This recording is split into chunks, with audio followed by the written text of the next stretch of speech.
Hello guys, welcome to my channel oh my dish.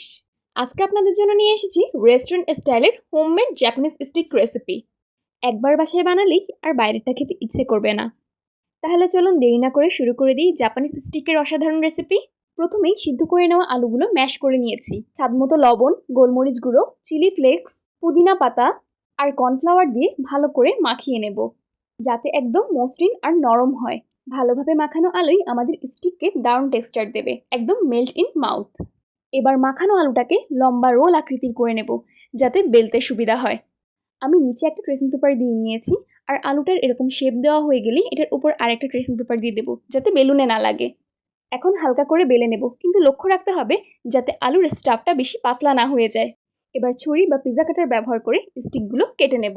স্টিকের সাইজটা মাঝারি মোটা রাখতে হবে, যেন ভাজার সময় ভেতরটা নরম আর বাইরেরটা সুন্দর মচমচে হয়। আর দেখতে তো সুন্দর দেখাবেই। স্টিকগুলো কাটা শেষ।